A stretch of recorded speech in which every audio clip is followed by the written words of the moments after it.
Hello, my name is Elise, and I'm a children's librarian at the Acton Memorial Library in Massachusetts. I also work at the Needham and Wayland Public Libraries. I'm here to do a craft today to help you celebrate Earth Day, which this year, 2020, is on April 22nd, Wednesday. And so I have a fun project I think you can do at home that doesn't require a lot of complicated materials or supplies. And I'm going to show you the things you'll need. The first is a round container or tin. It could be from a cookie tin, it could be a baking pan. This is an 8-inch round cake pan.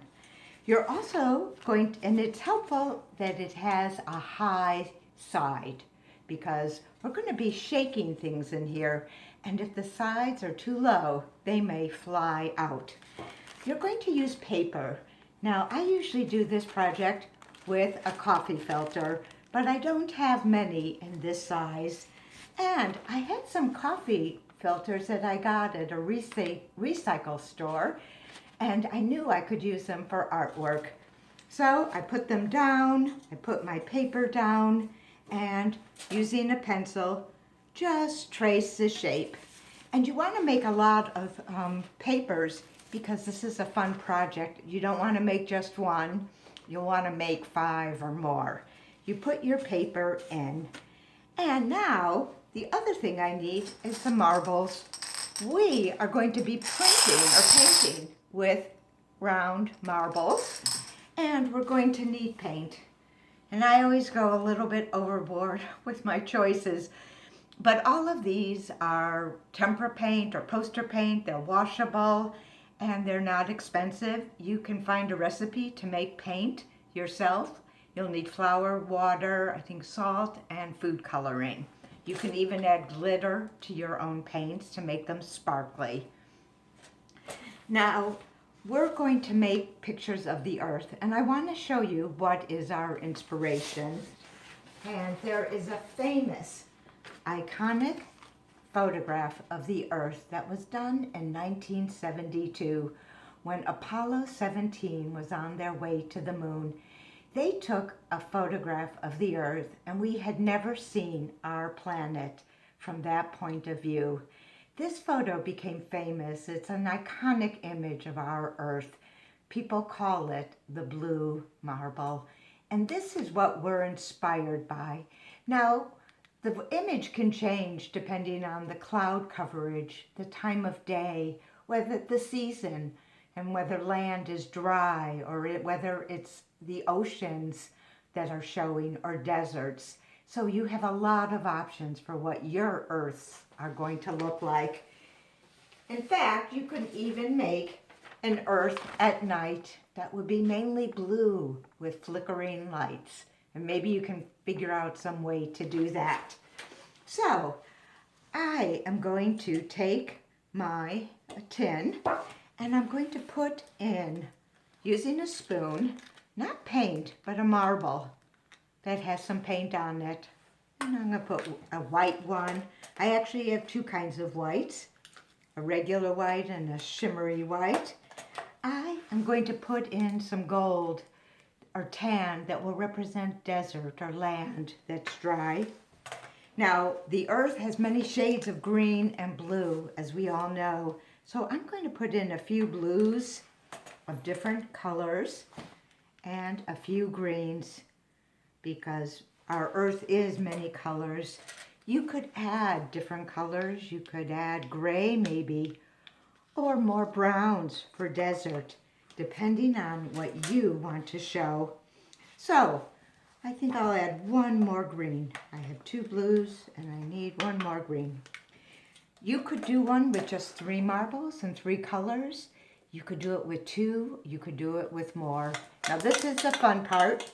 You just begin rolling them around. And you don't want to roll too much because then it all becomes one color. And I think that's enough.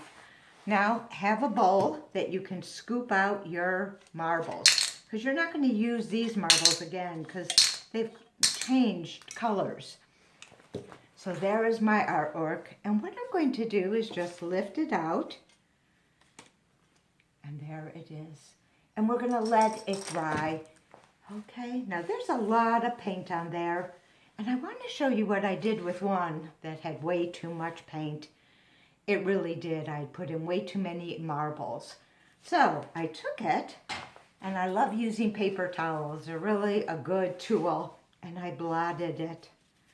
And I lifted up some of the paint, and it really changed, and I really liked the end result. Now, it may not look like the Earth exactly from space, but we're doing artwork, so we're entitled. We have artistic license to make all kinds of images.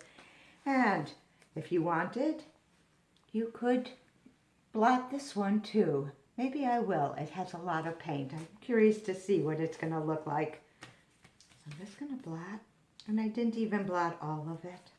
And there we go. I like that. Now another thing that happened, and I'll show you some I made yesterday. And they're all different. And I let them dry. And something happened when they were drying. I turned them over, and I liked the underside. They were more muted, more blended. They reminded me of the colors you see in Monet's paintings of his flowers. Now you could hang these on the window and let the light through, and they will look very beautiful. Now you can make other planets. So let's say you want to make the moon. And here's one that was just gray and sparkly white and regular white. I mixed my gray just by using white paint and a little bit of black. You could even make impressions for the man in the moon's face. Or you could make another planet like Mars, which is known as a red planet, or Saturn. Or you could make your own imaginary planet the way science fiction writers do.